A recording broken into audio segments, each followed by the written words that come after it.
In March 2020, the global financial system experienced a collapse of historic proportions.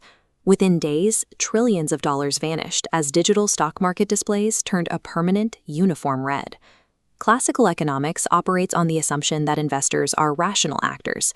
These models predict that during a downturn, participants will calculate mathematical probabilities and adjust their risk tolerance to match market fundamentals. Actual market behavior in 2020 told a different story. Panic selling and irrational liquidation became the primary drivers of price action. Millions of investors abandoned their positions, selling at the bottom regardless of the underlying value of their assets. This mass sell-off suggests that standard financial literacy and high-quality portfolio strategies offer little protection during a crash. Even professional money managers succumb to the same impulsive liquidation patterns as retail novices. Researchers tracking this phenomenon identify a specific psychological variable at play, a lack of emotional stability triggered by extreme market ambiguity. Observations of brain activity under stress show that once a certain threshold of pressure is reached, executive function fails. The prefrontal cortex, the area responsible for complex planning, shows a measurable decrease in activity. When volatility transforms abstract charts into biological threats, rational strategy is ignored. The nervous system shifts its focus from wealth preservation to immediate survival. The human brain carries primitive threat assessment circuits that evolved long before the concept of a financial market existed. These circuits struggle to differentiate between a physical predator and a modern financial stressor. To these primitive structures, the loss of capital registers as a loss of physical safety. Money represents the resources required to maintain life and power. When an investor sees their portfolio drop, the visual information enters the sensory thalamus. This serves as the brain's initial routing station for all incoming data. Under normal conditions, this signal would travel to the prefrontal cortex. This is where the brain processes logic, weighs evidence, and maintains a long-term investment plan. High market stress overwhelms this logical pathway. The prefrontal cortex is slow and requires significant energy, making it a liability in a perceived crisis. The brain initiates a shortcut.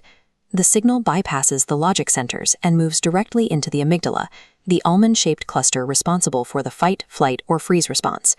This activation triggers the dorsal vagal response, a state of physiological shutdown. The body attempts to conserve energy by withdrawing from the environment. The investor feels this as a racing heart, a tightening in the chest, and a sudden zoning out. Tunnel vision sets in, making it difficult to perceive information outside of the immediate threat. This physiological state creates cognitive paralysis.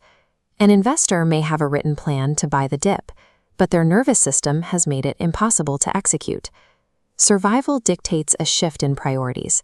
The brain decides that ending the current emotional distress is more important than the potential for future profit.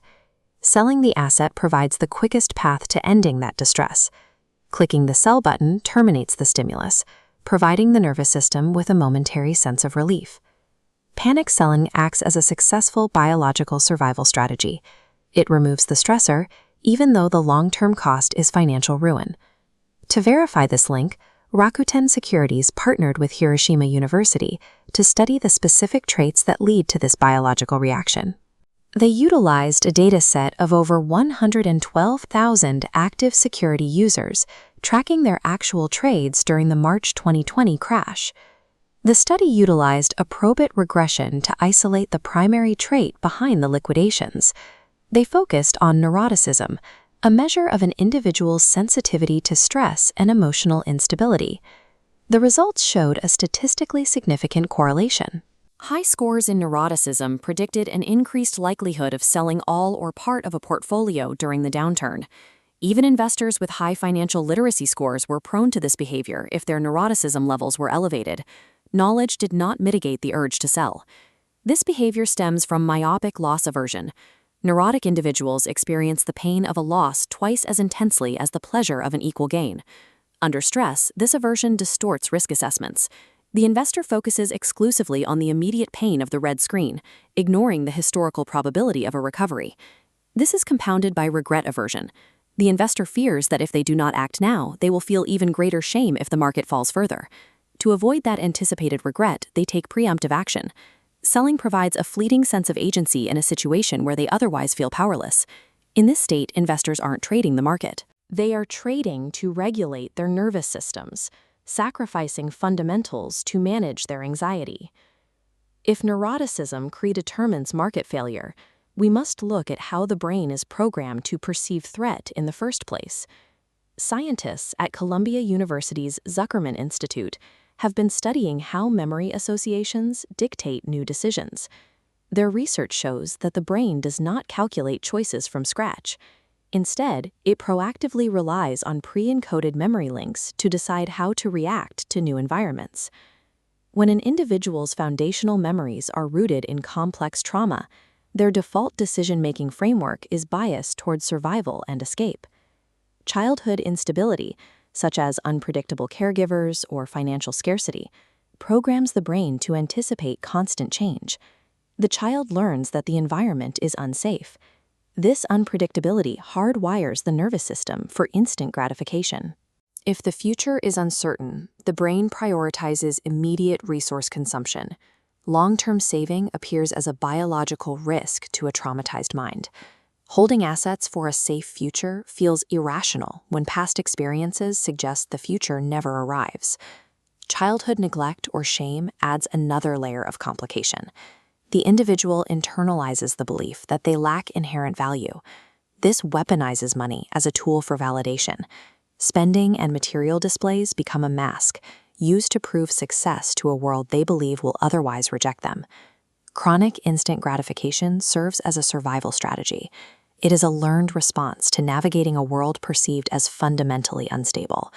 For these investors, market activity acts as a form of self-medication. Revenge trading, the desperate attempt to recover a loss, functions as an attempt to restore personal validation. High-risk impulsive trades force the brain to release massive chemical spikes of dopamine. These spikes temporarily numb the emotional pain associated with complex trauma. The portfolio becomes a mechanism for dispensing chemical relief. This focus on immediate comfort leads inevitably to financial exhaustion. The architecture of financial self-sabotage follows a sequential path from the past to the present. The first step occurs when childhood trauma encodes a baseline of emotional instability and neuroticism. The second step is triggered by market volatility. The nervous system perceives a threat to survival and executes the amygdala hijack. The final step is the panic liquidation. The investor sells to end the physical pain of loss aversion. These observations challenge the classical rational actor model. Human decision-making is driven by biology, not arithmetic. Financial behaviors that appear irrational are often efficient survival responses to a perceived threat. Budgeting and logic alone cannot override a structurally embedded biological response to trauma. Success in the market requires more than just financial skill. It requires an investor to confront and reconstruct the psychological architecture of their own mind.